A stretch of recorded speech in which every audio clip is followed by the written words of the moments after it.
बच्चों, जैसा कि हम सब ने अगला जो वीडियो था हम लोगों का, उसमें हम लोगों ने वर्ण के विषय में पढ़ लिए थे। जो क वर्ण के वर्ण होते हैं, क से प वाला, और उस अंतस्थ क्या होते हैं और उस व्यंजन क्या होते हैं, आगत व्यंजन क्या होते हैं। ठीक है, तो हम लोगों ने जो वर्ण पढ़ लिया था, अब उसके वर्ण के भेद को पढ़ लिए। ठीक है, वर्ण के भेद कितने होते हैं।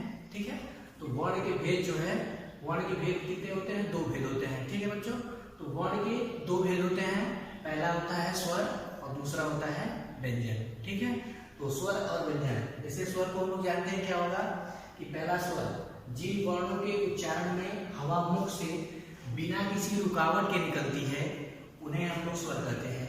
एक बार और पढ़ते हैं, जिन वर्णों के उच्चारण में हवा मुख से बिना किसी रुकावट के निकलती हैं, उन्हें हम स्वर कहते हैं।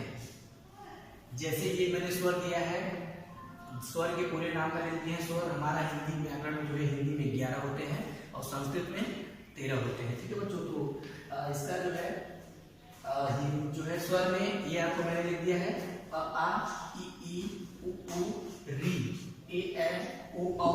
ठीक है बच्चों, और जो आ होता है, एक होता है अनुस्वार और दूसरा होता है विसर्ग। ठीक है, तो अब हम लोग जानेंगे स्वर के भेद जो है, हम लोग स्वर पढ़ रहे हैं क्योंकि यहाँ पर हमने बता दिया कि वर्ण के 2 भेद हैं, स्वर और व्यंजन। और स्वर के विषय में बोल रहा हूँ कि स्वर किसे कहते हैं, आप सब जान गए। जो है हवा मुख के बिना किसी रुकावट के निकलती है, जो है उन्हें हम स्वर कहते हैं। ये मैंने स्वर लिख दिए हैं। और दूसरा स्वर के भेद, अब हम लोग स्वर पढ़ रहे हैं, स्वर के भेद क्या है उसको भी थोड़ा पढ़ेंगे। स्वर के भेद, स्वर जो है, स्वर के 2 भेद होते हैं। ठीक है बच्चों, स्वर के 2 भेद हैं, पहला है ह्रस्व स्वर और दूसरा दीर्घ स्वर।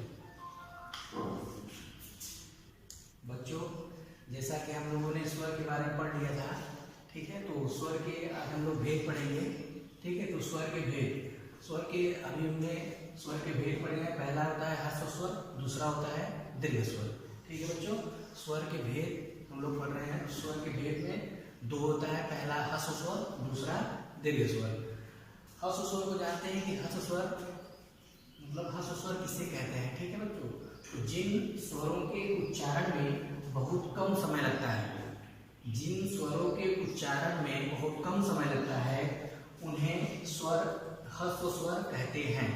ठीक है बच्चों, जिन स्वरों के उच्चारण में बहुत कम समय लगता है, उन्हें हम ह्रस्व स्वर कहते हैं। और इन्हें मूल स्वर भी कहते हैं, मतलब हम लोग ह्रस्व स्वर को भी मूल स्वर के भी नाम से जानते हैं।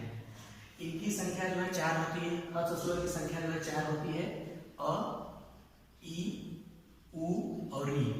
बता दें आपको कि ह्रस्व स्वर मतलब होता है, ह्रस्व मतलब छोटा, जिसमें ध्वनि बहुत कम, मतलब बहुत कम समय लगता है उसमें। जैसे अ में हम लोग बहुत कम ध्वनि लगाते हैं, इसलिए इसको क्या बोलते हैं, ह्रस्व स्वर। ह्रस्व स्वर जो है 4 होते हैं, अ, ई, उ और री। और दूसरा है दीर्घ स्वर। दीर्घ स्वर जिन स्वरों के उच्चारण में ह्रस्व स्वरों से दुगुना समय लगता हो, मतलब दीर्घ स्वर जब हो रहा है तो ह्रस्व स्वरों से दुगुना इसमें समय लगता है दीर्घ स्वर बोलने में, तो उन्हें ही दीर्घ स्वर कहते हैं।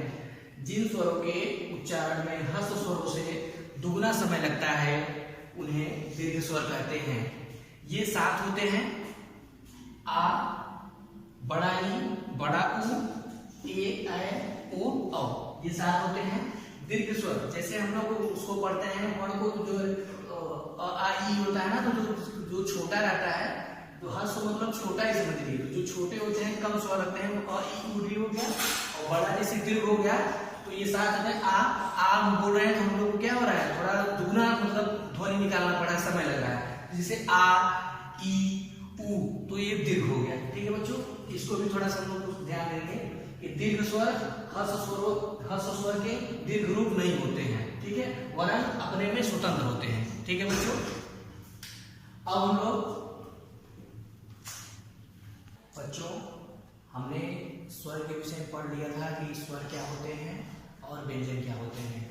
स्वर में स्वर के भेद होते हैं, ह्रस्व स्वर पहला, दूसरा दीर्घ स्वर।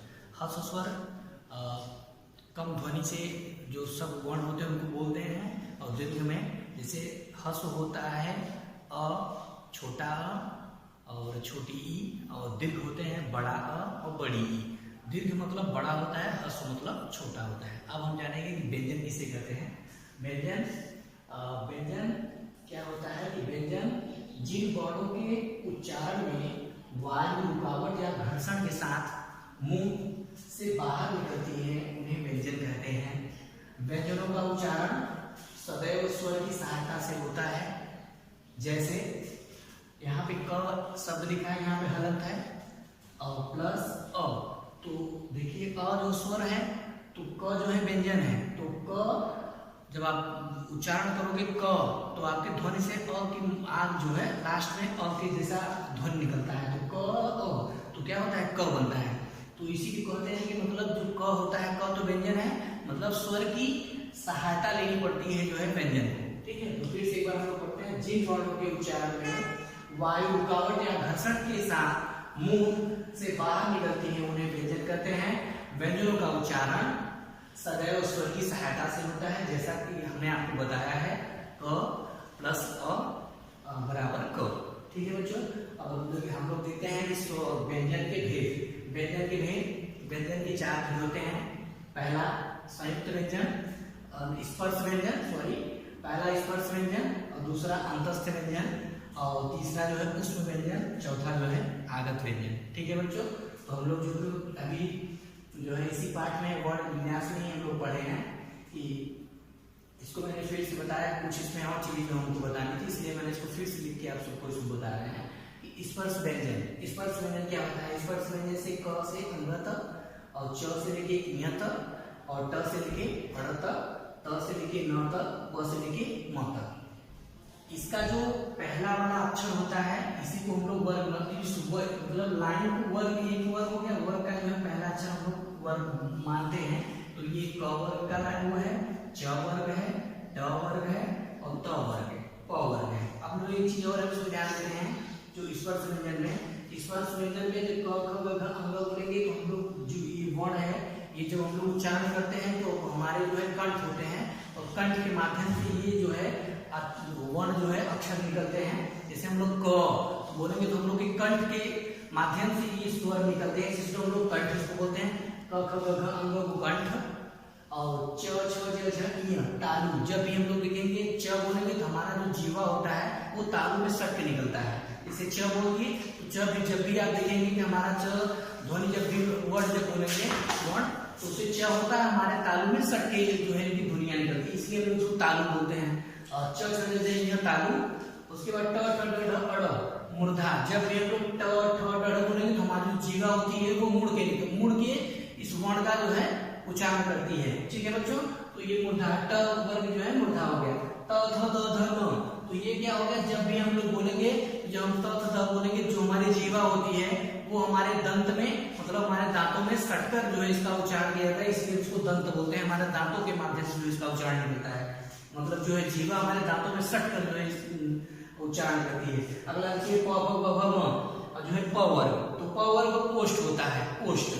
तो जब भी हम प फ ब भ म का उच्चारण करेंगे तो हमारी जो जीभ के माध्यम से जो अक्षर निकलते हैं, ध्वनि निकलते हैं, तो वो हमारे ओठ से सट के, जैसे हम लोग प बोलेंगे तो हमारे ओठ जो है बंद हो रही है, इसलिए उसको पोष्ट के नाम से जानते हैं। प फ, तो क्या हो रहा है? हमारे पोष्ट जो है सट के मतलब ध्वनि का उच्चारण हो रहा है। और दूसरा देखते हैं अंतस्थ व्यंजन। अंतस्थ व्यंजन दूसरा अंतस्थ व्यंजन य र ल व। ठीक है, ये हमारे अंतस्थ व्यंजन होते हैं। और हम लोग तीसरा देखते हैं उष्म व्यंजन। स्वर के जो है भेद है तीसरे, जो उष्म व्यंजन जानते हैं कि जो हमारे शब्द वर्ण होते हैं वो हमारे मुख से भाप के दौरान निकलते हैं, उष्मा जो है निकलती है। तो जैसे स श ह होते हैं तो हम लोग भाप को निकलता है उष्मा, उससे उष्म व्यंजन कहते हैं। चौथा आगत है। आगत में जब यहाँ पे जो बिंदी लगी रहती है और यहाँ फ की बिंदी, इसी को आगत व्यंजन कहते हैं। आप भी इसको आप लिख सकते हो। ठीक है बच्चों, तो जो है आज का क्लास जो है हम लोग का वर्ण विन्यास था और हम लोगों ने पढ़ लिया स्वर क्या होता है, व्यंजन वर्ण किसे कहते हैं, हमने सारी चीजें पढ़ ली है। तो आज के चैप्टर जो है समाप्त होता है, सेकेंड चैप्टर। धन्यवाद बच्चों।